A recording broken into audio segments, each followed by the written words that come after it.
ကျွန်တော်တို့မမွေးခင်တာရှိတယ်ပြောချင်တာပို့ပြီးတော့ပြောချင်ခရစ်တော်ဆိုတဲ့ယေရှုခရစ်တော်ကလူစားတိဆိုတဲ့ယေရှုခရစ်တော်မွေးခဲ့တာ AD 2000နော် BC 2000ကျော် BC 3လောက်ကမွေးခဲ့တဲ့ခရစ်တော်ကခရစ်တော်မွေးခင်တဲ့ခရစ်တော်ကရှိတယ်မွေးလာဆိုတာလူစားတိခံလို့လူရဲ့ဖောင်ရပြီးကျွန်တော်တို့ကမြင်ပေမဲ့မမွေးခင်တဲ့ယေရှုခရစ်တော်ဆိုတာနာဝိညာဉ်အဖြစ်ဖခင်သခင်ကြီးရှိနေပြီလားဖြစ်တယ်ကျွန်တော်အဖေဘောအခု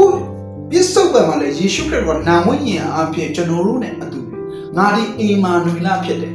မင်းတို့နဲ့အမြဲတမ်းအတူရှိတယ်ဖခင်ဆိုတာခရစ်တော်ကပြောတယ်ဒါဆိုကျွန်တော်တို့အနာဂတ်ကျွန်တော်ရဲ့အနာဂတ်မှာကျွန်တော်ခုနကကျွန်တော်တို့ကိုစီရင်ချက်ချမယ်ကျွန်တော်တို့ကိုအပြစ်ပေးပိုင်ခွင့်ရှိတယ်ကျွန်တော်တို့ကိုကောင်းငင်တဲ့ငရဲကိုစီရင်ပေးမယ်လို့လည်းယေရှုဖြစ်တယ်အတိတ်မှာပဲဆက်ခွန်မှာငါဒီအစနဲ့အခန်းငယ်ဆိုထို့သူကထို့သူကိုငါမြင်တော့ခါတဲ့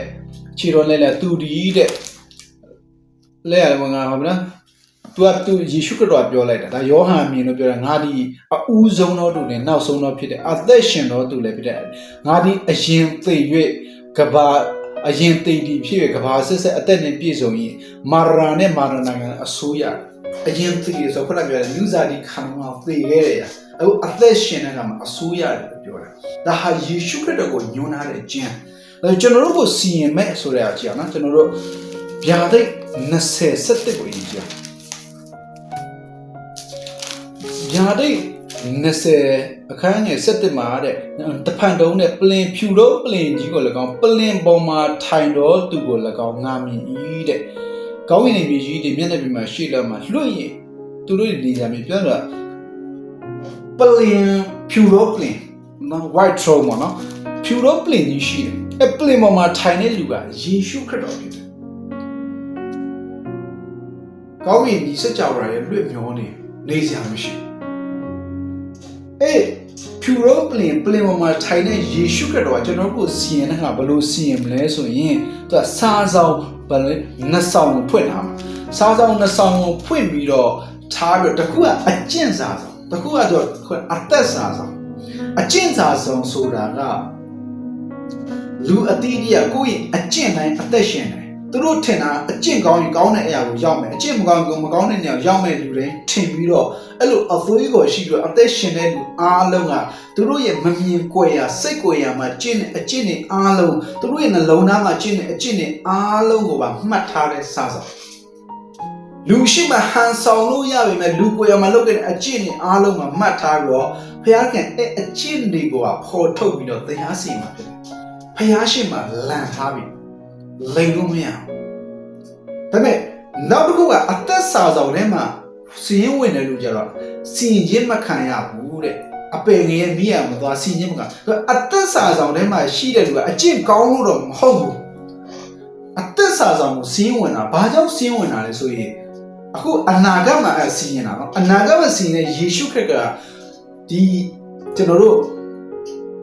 အတိတ်တုန်းကလက်ဝါးကတိုင်းမှာလက်ဝါးကတည်းကအသေးခံပြီးတော့လှုပ်ဆောင်ပေးခဲ့တဲ့ကြောင့်ကျွန်တော်အခုယုံရတယ်အခုယုံတာနဲ့အနာဂတ်မှာအသက်စာဆောင်မှာကျွန်တော်တို့စီရင်ဝင်သွားတဲ့အသက်အခုယုံတာနဲ့အခုအသက်စာဆောင်မှာစီရင်ဝင်သွားတဲ့အသက်အနာဂတ်ရဲ့စီရင်ချက်မှာခရစ်တော်ရဲ့စီရင်ချက်မှာကျွန်တော်တို့ကအသက်စာဆောင်စီရင်ဝင်ပြီးသားသူဖြစ်သွားတဲ့အသက်ခရစ်တော်ရဲ့စီရင်ချက်နဲ့ကင်းလွတ်သွားတာဖြစ်တယ်။ဘာကြောင့်လဲ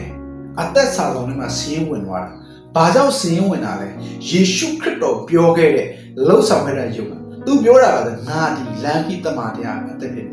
ငါ့ကိုယုံကြည်ရင်ထာဝရအသက်ရ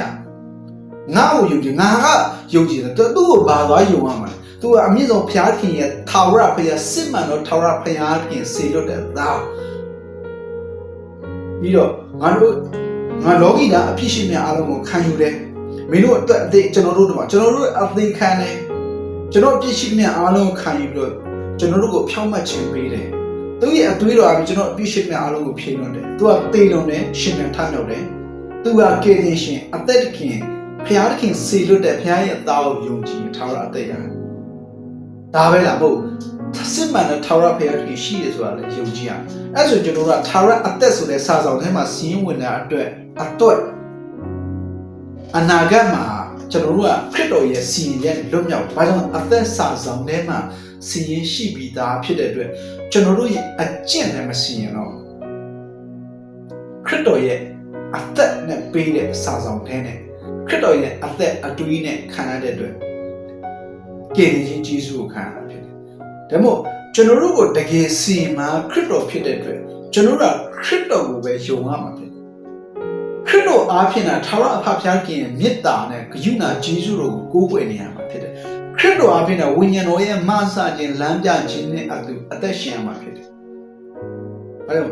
စီရင်ခွင့်အခွင့်တကူအာဏာအားလုံးကိုထာဝရအဖဖျားခရစ်တော်ကိုလွှဲပေးလိုက်တယ်။ကိုပလင်အားလုံးလူတွေတကူဖျားယူ The night was young, he packed his bags and took off. Left the note on top of the table, illustrating his faults. It seemed like every time that he took a right, it was wrong. It's hard to